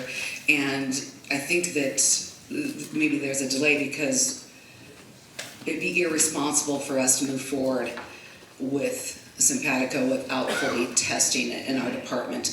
And taxpayers depend on us to be accurate, and there's a standard of excellence that they expect, and we're not going to move forward until we've tested it thoroughly and we're ready to go live with it. But we are working toward that. That's going to be a fantastic system. So I would like to, because they did defer to the assessor about the system, I would like to comment a little bit on that. For the better part of about 2 years, the assessors throughout the state of Idaho, 44 county assessors have gotten together and have talked about this computer system that every county uses. Now, not every county uses the same system. The system that we use here, there's 14 counties in the state of Idaho that use the systems that we use. And it's not exactly identical in every respect either. But these software companies get bigger by gobbling up and acquiring their competitors, and they absorb them, and then they try to convert the counties to their flagship software product. And so there's really only a couple, like 3 players that are out there. That player, one of the biggest players that has a predominance in Idaho, has suspended and withdrawn their support for their system for many, like 20 counties, small counties. And so the State Tax Commission realizes, and the State Tax Commission also offers its own version of the system, but they're not in the business of providing software and software support, because every year the software system has to be updated Why? Because laws change every year, and fixes and patches have to be updated. So we're trying to, as a state, bring forward a centralized, not a centralized, but a unified system, third party, by a private sector company that would be sort of an across-the-board computer system. And so we're working together to make that happen. That is what drove the importance for Simpatico, because we needed to achieve stability here locally on our system and be able to rely on the support that we're getting from the State Tax Commission. And so that's one of the reasons why Simpatico was implemented. And as part of our accreditation, our office had to be plugged into a national registry because our data is incredibly important. It's protected evidence, and so it's the highest form of software in the United States.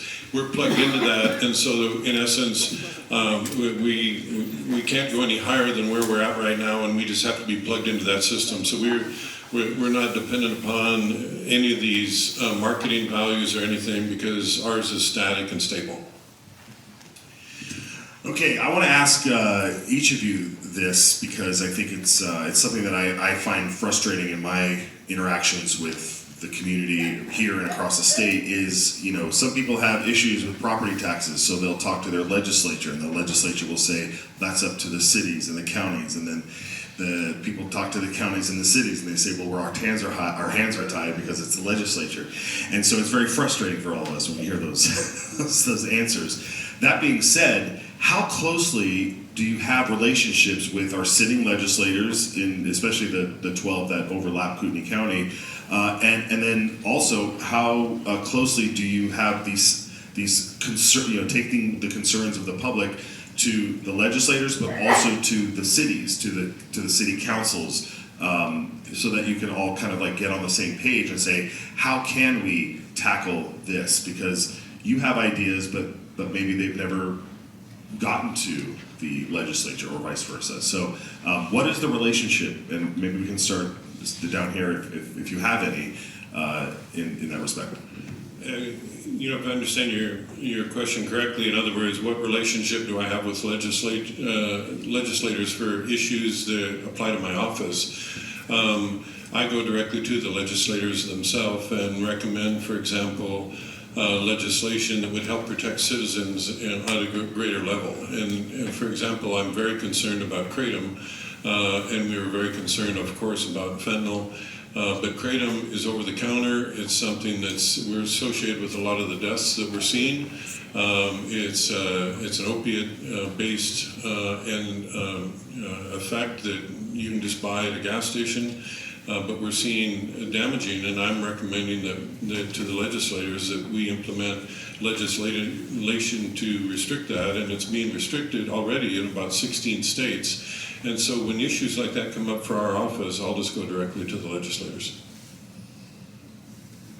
I know that Steve has strong relationships with legislators. I personally am developing those relationships, and I look forward to strengthening them the more I become more involved. Well, over the years, I've really developed these relationships. In 2012, I started off as precinct committeeman, like a lot of you in the audience here. And through the years, I got to get to know these legislators that still some serve.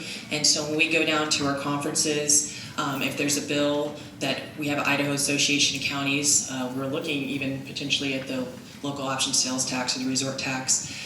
There are many times they say, hey, would you be willing to talk to the legislators? So I think that's really important as an elected official to build those relationships with your legislators. Because I had one like Steve Tanner, for instance. He's, I believe, in Canyon County, gave me a call last year asking about the election equipment, the difference between ES&S and HART. And we walked through that, and from there, he took the input of the clerks and wrote House Bill 310 regarding that unique identifier and watermark image that all three clerks from Ada, Canyon, and Kootenai County got to testify on. And so I really appreciate when these legislators reach out and ask, how is this going to affect the county? How is this going to affect potentially collecting revenue or property tax? I'm also working right now on this currently, the clerk's legislation group. So every week we meet on Friday and we discuss any legislation that could have an impact regarding clerks, whether it's recorders, elections, or other departments. Was your question geared at all toward property tax versus like a sales tax model? Or Just concerns. I know you guys get a lot of questions thrown at you, and sometimes it's your hands are tied, and the legislature says their hands, they don't have hands on it. It's your job. So it's like the shifting of the ball around. So I'm curious what your relationship is with those at the state legislature and also those in the cities who also have things that you don't participate in, and that way you can get all together and solve the concern. Yeah, well, we have to work with other elected officials, and I make it a point to try to work with as many different people that have touch points with the county. On the state side, for example, impact fees. There is legislation out there, statute out there where we can impose impact fees. And the county, we've had to go through 2 studies to come up with a number that was satisfactory for a city attorney in one of the local cities and a methodology that was satisfactory. We got to the point where we were getting ready to enter into our agreements with different cities, and 4 councilmen in Athol decided not to collect the county's impact fee for the jail. Just 4. And that effectively nullified the county's ability to collect an impact fee for the jail. Jails throughout the state are failing their inspections year over year because they're overcrowded. And I talked to a number of commissioners throughout the state. There is no money to expand the existing jails or to replace the old ones. $0. Impact fees are how you can do that. So I'm working with Representative Alfieri, and he has decided to take it on this legislative session where we add an amendment to the existing impact fee statute that says when counties impose an impact fee for courthouses or jails, that the cities shall collect it for the counties. So hopefully we can get some traction with that. With respect to the cities are the driver of growth in our community. The county is required to perform certain statutory services. One of them being, for example, a jail, right? Well, very little consideration is given to the county when each city makes a growth decision. And we're the ones that kind of have to figure out how to manage to that. And so I try to work with as many different city electeds as possible. One of the things that, going back to the comprehensive plan, is that our community development director, David Callahan, who sadly is retiring at the end of this month, has already initiated conversations with cities so we can start to link our comp plans together so we can have a more community-oriented growth model and not just anything goes depending on which city you're in. So I'm always trying to work with different people and engage them. Just so everybody knows too, the county, the elected officials here, frequently, once or twice a year, we meet with our legislators. We go out to lunch with them, we have a meeting, and we talk about how we can help each other. And we're constantly asking them questions, they're constantly soliciting feedback from us. So I think there's an overall really good relationship. But as far as my office goes, I have frequent contact with legislators, some more than others. For example, Jordan Redmond frequently emails me when there's discussion or ideas about new criminal laws or amending current existing criminal laws. He emails me with ideas and asks me, what do I think? How will this hurt or help you? And he doesn't know it yet, but I've got a few ideas I want to see maybe him bring forward down to Boise in the next year or two. And so my office has a really good relationship with the legislators, some more than others. And as a statewide agency, we have the Idaho Prosecuting Attorneys Association. So we have representatives that they also have at the state level have more contact with the legislators. So I think it's a pretty good relationship. I spend a fair amount of my time also establishing a relationship with the legislators. I tell some of them that we can still be a conservative community and support law enforcement also at the same time. Most of those I tell that to are more lean on the libertarian side.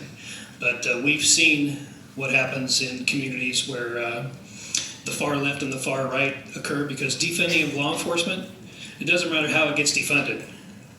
it turns into a not so nice place. So, yeah, I spend a fair amount of time with legislators. As for the assessor office, yes, I do. I reach out to our legislators, senators, and representatives. The assessors of the state of Idaho are pretty active. We're pretty involved. We connect a lot. We interact. We exchange emails. We pay very close attention to the legislation because it can have a direct impact on how we do our jobs, how difficult it makes our jobs. And so I do recall that I think it was probably within the last couple of years, there was one particular piece of legislation. I mean, we send emails to the legislators and we try to inform them. But there was at one point where something had passed, and we decided as assessors that it made sense to go ahead and communicate with the governor to encourage him to veto. And that actually was done, and it defeated the bill that actually would have had adverse impact. I don't remember what bill that was, but yes, the point is we do, as assessors, and I do, have relationship with our legislators. Now, I did get one question that kind of relates to this. I'll read the question. I'll leave it up to you as to whether or not you want me to answer it. This is the question. Quote, taxes. We've discussed this at other town halls. Can we please get off the property tax base system? It is unfair. A sales tax system involves everyone and in a much better system. There are currently 7 states that have separated from the property tax system. That's the question, end of question. And that's a legislator answer. It happens at the legislature. So talk to the legislators. It doesn't happen. I just will give my opinion on that. I mean, I hate taxes. Like I said, I raised 12 kids. That's going to sound odd coming from an assessor, but when are we going to start talking about shrinking government? When are we going to talk about can we eliminate programs? Because I resent bureaucrats that are constantly eyeballing the money that's in your pocket, and that's not the way it should be. So I will support any legislation, whatever that means, and if that means I have no job as an assessor, fine, I'll find something else. But that's my position on it. Okay. I will say that we do need revenue. The issue is about revenue because we do provide valuable government services, law enforcement, and so forth. So if there's no property taxes, the revenue needs to be raised in some other way, and it should be stable. All right. Don't cut into your closing 2 minutes here, but I do want to be respectful of everybody in the room, respectful for you folks on the panel. Thank you so much for showing up today. I want to make my mark as a moderator to hit the time. So help me out, guys. 2 minutes, down the line, closing remarks. Fairness, uniformity, equitable assessments, that's what the assessor's office is all about. I didn't touch upon the mechanics of the different offices, but we do represent the Idaho State Transportation Department for DMV. But I want to go back to the big issue that's been in the news, and that is the recent Board of Equalization appeal. Back to the hearings. I would encourage you to take a look at the hearings. They're going to be posted on the assessor's website. The normal process was not followed in the hearings. One of the issues that I failed to mention is the assessor didn't even get an opportunity to make closing arguments, and that's typically doesn't happen. The other big issue is there was a Facebook post by, I don't know who posted, but it was by the Commissioner's Office on the official county Facebook and YouTube page. My question to you is, when is the last time you've seen a judge take a position and publicly post it on social media on a hearing in a case that judge was making a decision while the court case was not actually decided? That's what happened. It happened on January 11th, the day after the first Board of Equalization hearing. That is not fair. That is ex parte communications, and that's illegal. So I also want to make a comment on the statements that were made about the assessor using a process server. I did use a process server, and I made that decision, and I like to read a statement as to why. First, there are multiple indicators, multiple tips, precursory web search, freely accessible public records, all of which indicated that the appellant had a property 4 miles across state line. Our own Kootenai County records indicated that the property in Idaho was a rental property. In general, and the rental property had a post office box for a mailing address. So in general, what does the U.S. Postal Service do when they deliver mail to a post office box? They deliver a slip in the post office box, and they wait for the property owner to pick it up. Lots of times property owners will not pick up, or individuals will not pick up certified mail because it's adverse notification, and so they don't pick it up. That actually happened in Idaho. It was a court case between Michael Von Jones and Kootenai County. I researched all of this before I sent it. And so the decision was made to use a process server. They were not an investigator. It's a list that I got from the sheriff's office that lists all process servers, and that's where I got it from. Thank you. Sheriff. Yes, so your sheriff and your sheriff's office, we stood for your rights the first day I took office in 2021. You absolutely have a constitutional law enforcement agency, and your sheriff, along with your sheriff's office, will always stand for law and order, period. Not open for negotiation. The rule of law will always reign here in Kootenai County.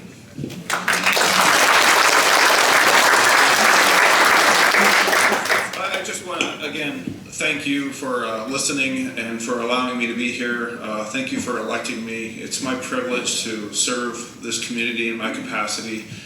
This is where my wife and I have raised our children. I'm a member of the community just like you. I love the fact that Idaho has, I think, the lowest, if not the lowest, crime rate in our country. And we have a low crime rate here in Kootenai County, especially considering who we live next to. And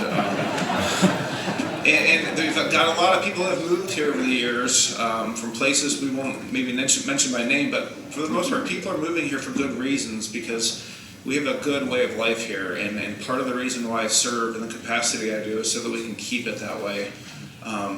My office is struggling right now. I do need more prosecutors, and prosecutors aren't cheap. The sheriff and the commissioners will agree.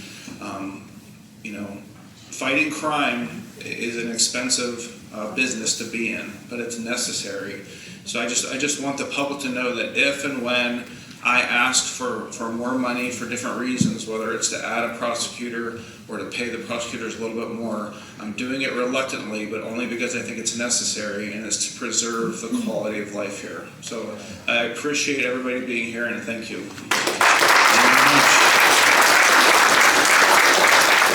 First of all, thank you so much for coming out today. It means a lot to see this kind of public engagement. One of the challenges as a commissioner is to ensure that all the different county functions are properly getting funded. And it's not easy a lot of times. There's not one elected official up here who doesn't have needs. And one of the challenges is trying to figure out whose needs are more important because the money is finite.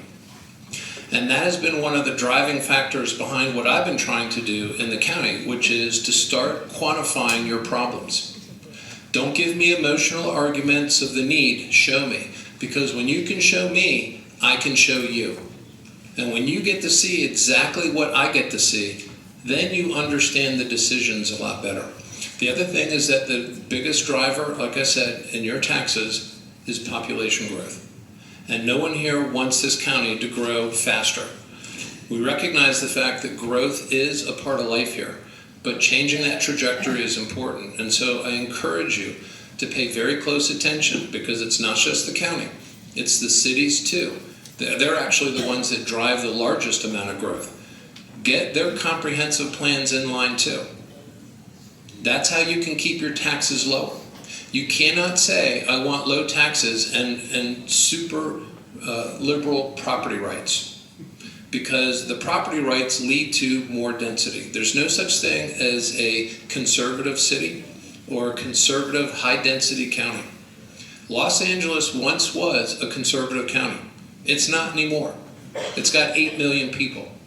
Density leads to liberal policies. So if you want to conserve this community, we have to change the growth trajectory. And that starts with you. I'm doing everything I can, but you got to try to focus on the other elected officials and help them see the way to impose your will. That's my job, is to impose your will on county government. And thank you for letting me do that. Well, thank you for allowing me to be here today, and thank you guys for turning out. It's been an honor to serve you for the last 3 years as clerk. And again, I want to recognize my team. We couldn't serve you guys. We have an amazing team in the clerk's office, so I appreciate all the work that they do. And then if any of you guys have any more questions about elections, I'm happy to talk afterwards. One thing I do want to add, we have been in the last couple of years, depending on the turnout of each election for each ballot style. Some people only vote one or two in one ballot style, so we don't want to reveal obviously how they vote. But we do save those images along with the cast record vote when it's a big enough election. So if you guys are interested at any time to look at those, we've done this for probably the last couple years to compare. And then if anyone's also ever interested in being a poll worker, we always appreciate that too. So thank you guys.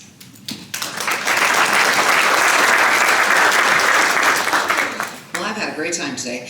I've learned quite a bit. Appreciate being here. Thank you all for being here as well. And I just didn't really have any closing remarks, but I just want to assure you that we work really hard, and we're going to continue to work really hard for taxpayers of Kootenai County. And you can trust us to be transparent. We're going to be accountable. We're going to do our very best with the steward's heart for you guys. Thank you. About Duke Johnson. I mean, you're the sheriff. He is the only person that people are dying to see.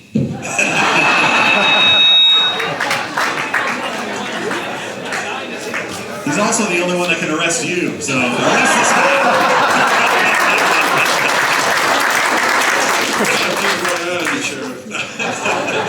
He's got horrible cell service wherever he goes. You know, I want to thank you for the opportunity to serve you as coroner. And my staff is unbelievable. And they're on call 24 hours a day, 365 days a year. And they go out and investigate at 3 in the morning, 6 in the morning, holidays, etc., the most difficult things you can possibly imagine to see. And they do it all day, every day. And I love that group. They're amazing. And it's my honor to lead that group and to serve them and to serve you guys. As a native of Idaho, I'm passionate about protecting the safety. In fact, it was Prosecutor Morrison who came to me 2 years ago and said, are you ever thinking about having your own autopsy center? Because we have to overcome a judgment, and that's going to cost us a lot of money to do that. And it would save us a lot of money if we had our own autopsy center here.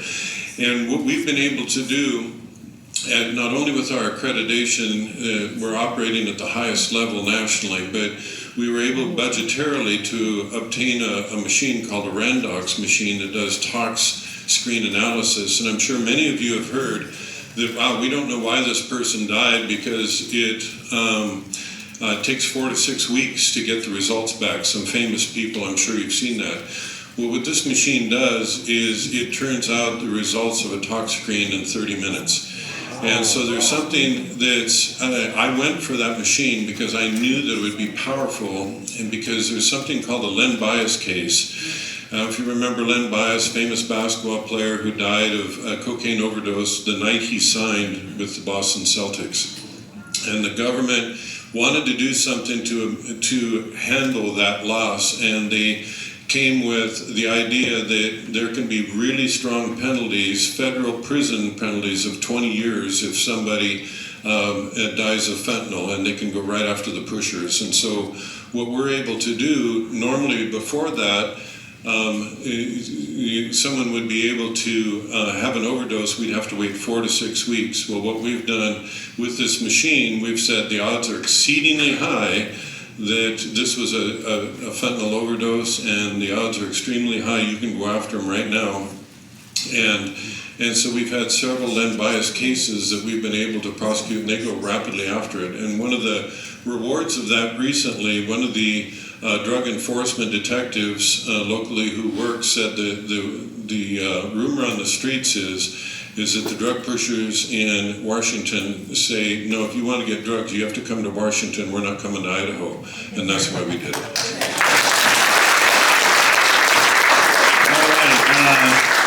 right. Thank you again so much for joining the town hall, to all of you for showing up. One final note, as Bev said, $25 off the KCRCC Lincoln Day dinner. Come see her. Here, do you want to say it? I'm saying it. Yeah. Just remind them of our town, we have a town hall of all the legislators on February 28th. All right, February 28th. Mark that, and we'll have the town hall. Thank you again to all of you, and thanks again, folks.